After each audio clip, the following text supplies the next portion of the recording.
الله وبركاته. الحمد لله رب العالمين والصلاة والسلام على نبينا محمد وعلى آله وصحبه أجمعين. أما بعد، أعوذ بالله من الشيطان الرجيم. بسم الله الرحمن الرحيم.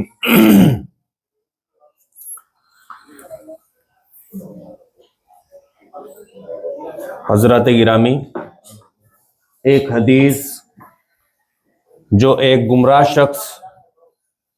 یوٹیوب کے اوپر بیٹھ کر کے آپ کے سامنے پیش کرتا ہے، اور اس حدیث کا نمبر ہے 2812.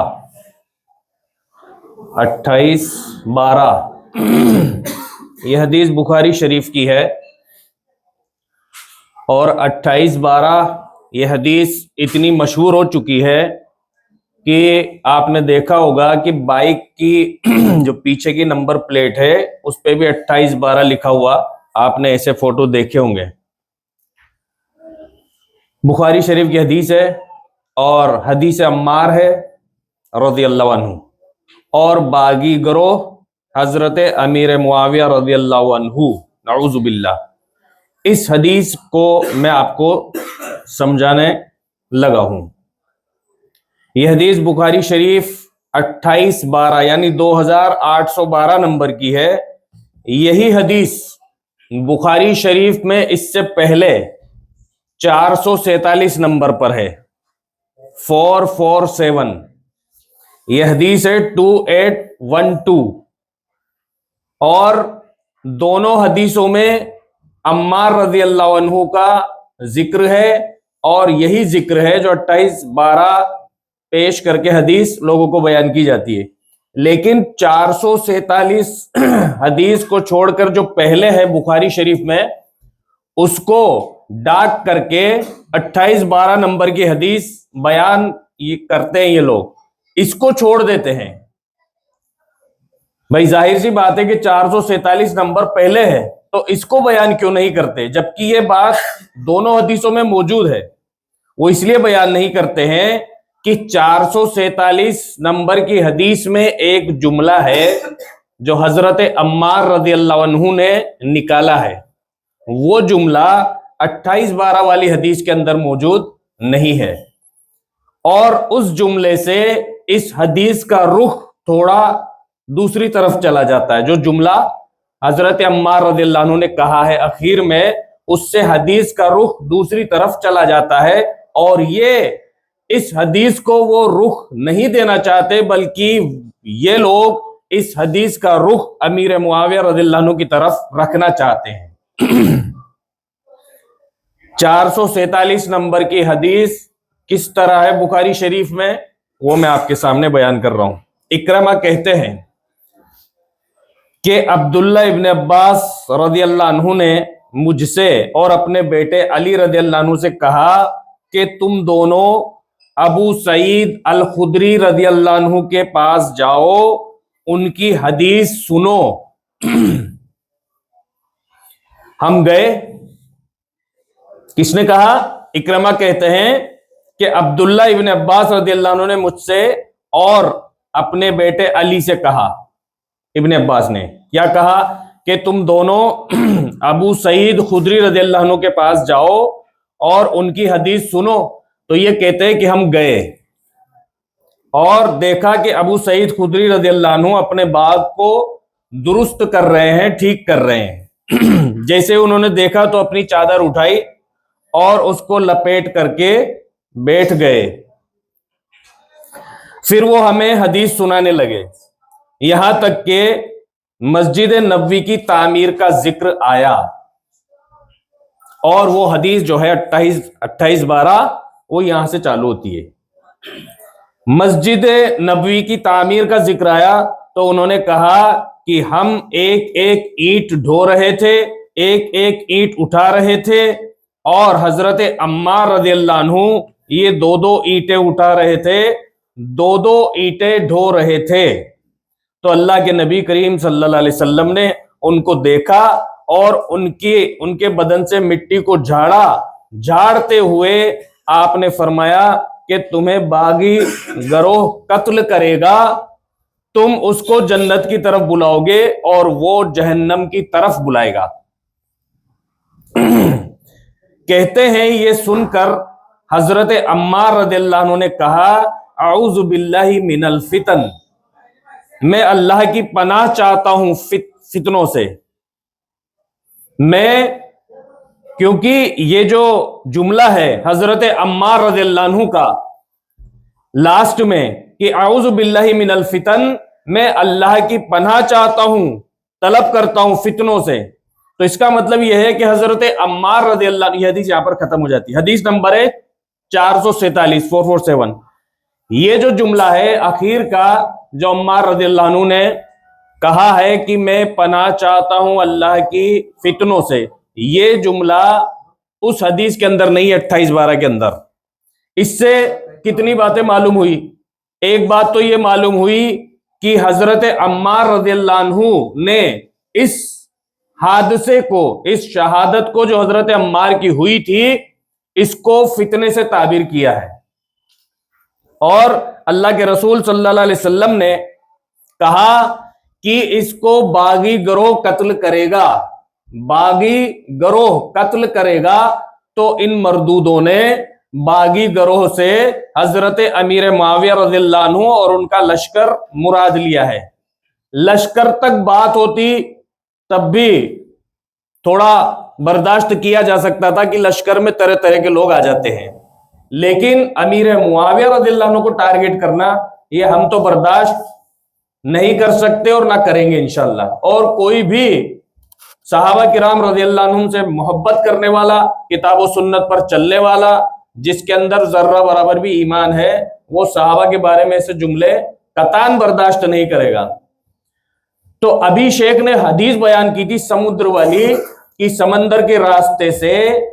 جو لشکر جہاد کرے گا، لڑائی کرے گا،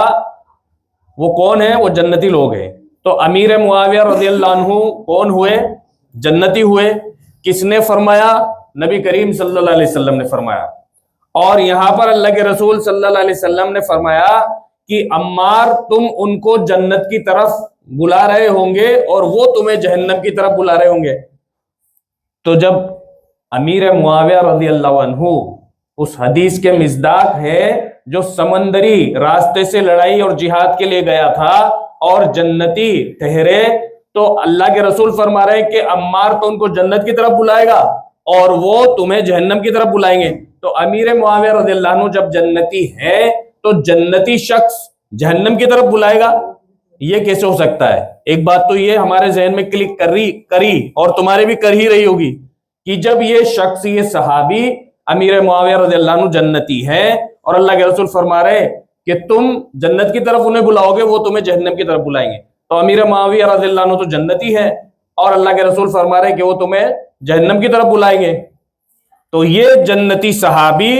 جہنم کی طرف کیسے بلائیں گے؟ نعوذ باللہ۔ اور یہ جو دعا ہے، یہ جو پناہ چاہی ہے عمار رضی اللہ عنہ نے، اعوذ باللہ من الفتن، میں اللہ کی پناہ طلب کرتا ہوں، چاہتا ہوں فتنوں سے، یہ فتنوں کا معاملہ ہے۔ عمار رضی اللہ عنہ نے اسی وجہ سے یہ فرمایا تھا کہ اس کا تعلق فتنوں سے ہے۔ ایک بات تو یہ معلوم ہوئی۔ دوسری بات، ایک حدیث ہے آپ نے سب نے سنی ہوگی کہ اللہ کے رسول صلی اللہ علیہ وسلم نے یہ فرمایا تھا حضرت حسن رضی اللہ عنہ کے لیے کہ یہ بچہ دو مسلمانوں کی بڑی جماعتوں کے درمیان صلح کروائے گا۔ اور ابھی آپ نے پوری ترتیب تو سن لی ہے کہ کس طریقے سے خلافت آئی ایک دوسرے کے پاس۔ حضرت حسن رضی اللہ عنہ کے بارے میں نبی کریم صلی اللہ علیہ وسلم کی یہ پیشین گوئی کہ یہ بچہ، یہ لڑکا حضرت حسن مسلمانوں کی دو بڑی جماعتوں میں صلح کروائے گا، اور اس بات کے اوپر پوری امت کا اتفاق ہے کہ یہ صلح حضرت حسن رضی اللہ عنہ نے کروائی تھی۔ کائے کی صلح؟ کہ خلافت امیر معاویہ رضی اللہ عنہ کو انہوں نے سونپ دی تھی۔ سوال یہ ہے کہ اللہ کے رسول فرما رہے ہیں کہ یہ دو مسلمانوں کی جماعتوں میں صلح کروائے گا، اور ایک دوسری روایت میں الگ الگ الفاظ ہے، اللہ کے رسول نے فرمایا دونوں جماعتیں جو ہوں گی ان دونوں جماعتوں کا دعویٰ ایک ہوگا، ان کا دعویٰ ایک ہوگا، یعنی دونوں ایمان والے ہیں، حضرت علی رضی اللہ عنہ بھی ایمان والے ہیں، حضرت امیر معاویہ رضی اللہ عنہ بھی ایمان والے، اور ان کے ساتھ جو صحابہ ہیں وہ بھی ایمان والے، دونوں گروہوں کا دعویٰ ایک ہوگا، ٹھیک ہے،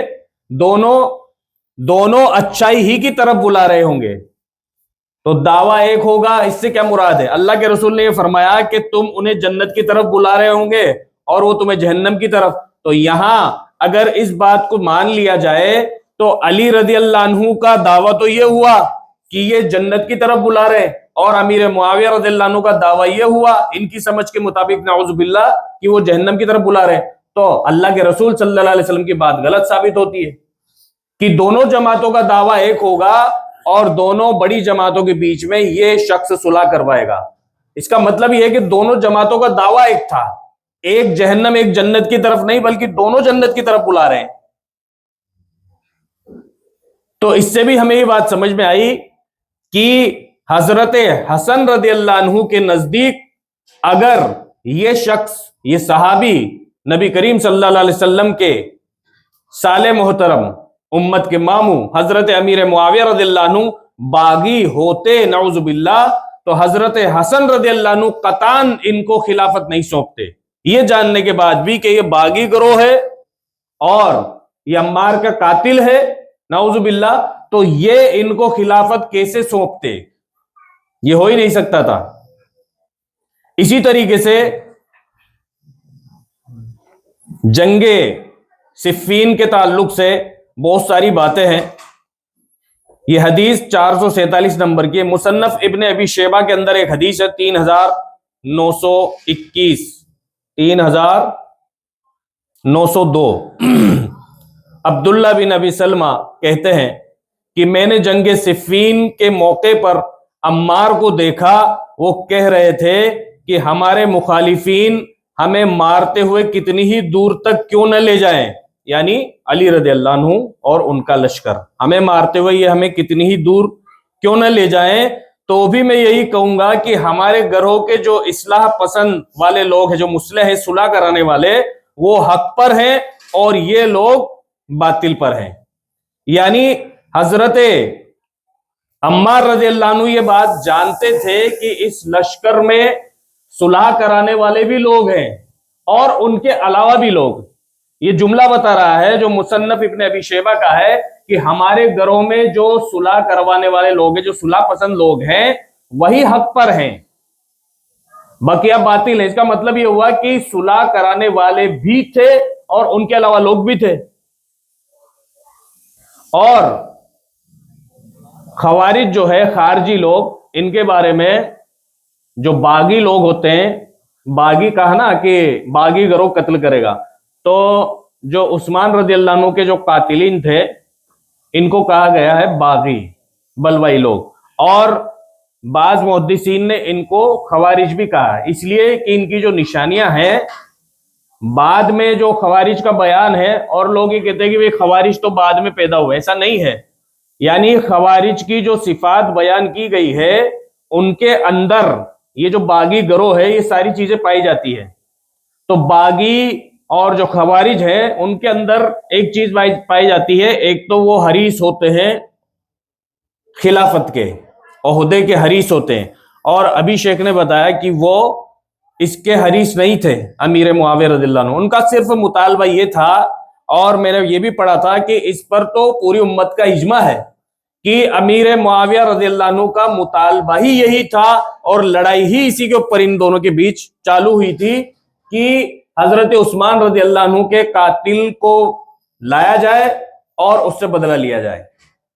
اسی میں دیر کی وجہ سے یہ تنازع بڑھتا چلا گیا اور یہ دونوں آمنے سامنے کھڑے ہو گئے۔ تو یہ جو حدیث ہے،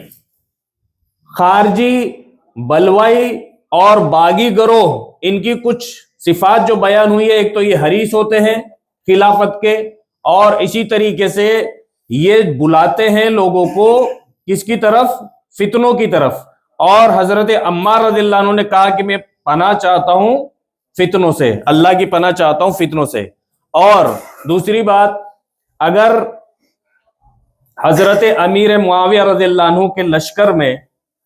کوئی بلوائی، کوئی خارجی، کوئی باغی گھس کر کے حضرت عمار رضی اللہ عنہ کو شہید کر دیتا ہے تو اس کا قطعاً یہ مطلب نہیں ہے کہ اس کی ذمہ دار حضرت امیر معاویہ رضی اللہ عنہ ہیں۔ کیوں؟ کیونکہ حضرت علی رضی اللہ عنہ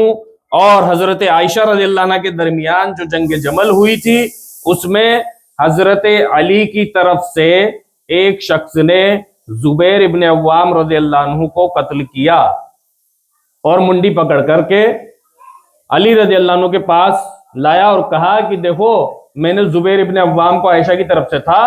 اور میں نے اس کو شہید کر دیا۔ تو حضرت علی رضی اللہ عنہ چونکہ حضرت علی رضی اللہ عنہ کی طرف کا تھا آدمی، تو کیا اس کے ذمہ دار حضرت علی رضی اللہ عنہ ہے؟ قطعاً نہیں، بلکہ انہوں نے یہ کہا تھا کہ ظالم، میں نے ان کانوں سے اللہ کے رسول صلی اللہ علیہ وسلم سے سنا ہے کہ جو زبیر ابن عوام کو شہید کرے گا اس کو جہنم کی خوشخبری سنا دینا، تو یہ تو جہنمی ہے۔ تو ایسے لوگ ان لڑائیوں کے درمیان شامل ہو جایا کرتے تھے اور ان لوگوں کو پتہ نہیں چلتا تھا، بلکہ لوگوں نے یہ کہا ہے کہ ان کو لایا گیا۔ بعض لوگوں نے یہ بھی کہا کہ امیر معاویہ رضی اللہ عنہ کی طرف سے بہت ساری باتیں ہیں کہ بھئی ہم نے تھوڑی ان کو قتل کیا ہے، وہ تو لانے والے تو حضرت علی رضی اللہ عنہ، تو لانے والوں نے ان کا قتل کر دیا۔ تو اس کا بھی جواب یوں دیا گیا ہے کہ امیر حمزہ رضی اللہ عنہ کا جو قتل ہوا، شہید ہوئے، چونکہ نبی کریم صلی اللہ علیہ وسلم کی طرف سے تھے، تو کیا نعوذ باللہ نبی کریم صلی اللہ علیہ وسلم لائے تھے ان کو قتل کروانے کے لیے؟ ایسا تھوڑی تھا، وہ تو لائے تھے ان کو مقابلے میں، لیکن ہو گیا ان کا قتل، وہ شہید ہو گئے۔ اسی طریقے سے حضرت علی رضی اللہ عنہ کے ساتھ یہ آ گئے اور ان کا قتل کر دیا گیا، یہ شہید ہو گئے۔ تو یہ اعتراض بھی ڈالا ہے انہوں نے حضرت امیر معاویہ رضی اللہ عنہ کے اوپر، اور اس میں کافی ان کو الجھانے کی کوشش کی، اور سب کا معنی ابھی آپ سمجھ گئے، سب کے بارے میں بھی میں چاہ رہا تھا لیکن وہ بات آپ کے سامنے آ گئی ہے۔ تو یہ تمام چیزیں ہمیں دھیان میں رکھنی چاہیے۔ اور ایک بلوغ المرام کا ایک واقعہ جو صفی الرحمان مبارک پوری رحمۃ اللہ علیہ کی طرف منسوب کیا ہے، تو اس کے بارے میں بھی میں آپ کو بتا دوں کہ ان کی جو شرح ہے مسلم شریف کی، انہوں نے اس میں پورا خلاصہ کیا ہے۔ انہوں نے بلوغ المرام کے اندر جو کہا کہ لوگوں نے ایسا ایسا، تو وہ اعتراضات تھے، ان میں سے کچھ اعتراضات انہوں نے ذکر کر دیے، اور یہی انجینئر یہ بیان کرتا ہے کہ بلوغ المرام ان کی کتاب ہے، اس میں دیکھو انہوں نے لکھا ہے صفی الرحمان مبارک پوری رحمۃ اللہ علیہ نے کہ یہ امیر معاویہ رضی اللہ عنہ کے بارے میں، تو وہاں پر انہوں نے لکھا ہے کہ ذکرہ صاحب السبل، کہ یہ صاحب سبل جو ہے ایک کتاب ہے، اور اس کا حوالہ دیتے ہوئے صفی الرحمان مبارک پوری رحمۃ اللہ علیہ نے لکھا ہے، اور پھر انہوں نے آگے فرمایا ہے قلت، یعنی اب میں کہتا ہوں، اور انہوں نے یہ کہا ہے کہ جو ذکر کیا ہے حضرت، یہ معاملہ اس میں جو پیش کیا گیا ہے یہ بہت زیادہ پیچیدہ ہے، اور اس لیے اس معاملے میں خاموشی بہتر ہے۔ یہ جملہ، یہ قول صرف ان کا ہے، صفی الرحمان مبارک پوری رحمۃ اللہ علیہ کا۔ بقیہ جو امیر معاویہ رضی اللہ عنہ کے تعلق سے جو باتیں ہیں وہ تو انہوں نے حوالہ دیا ہے صاحب سبل کا، کہ ان لوگوں نے یہ باتیں کہی ہے جو صاحب سبل نے ذکر کی ہے، اور اب میں بولتا ہوں۔ آگے انہوں نے یہ بولا ہے کہ یہ معاملہ بہت پیچیدہ ہے اور اس میں خاموش رہنا ہی بہتر ہے، لیکن مسلم شریف کی شرح جو ان کی ہے صفی الرحمان مبارک پوری رحمۃ اللہ علیہ کی، اس میں انہوں نے خلاصہ کیا ہے کہ ایسا کچھ بھی نہیں ہے، اور امیر معاویہ رضی اللہ عنہ کا انہوں نے دفاع کیا ہے اور اس بات کا خلاصہ کیا ہے۔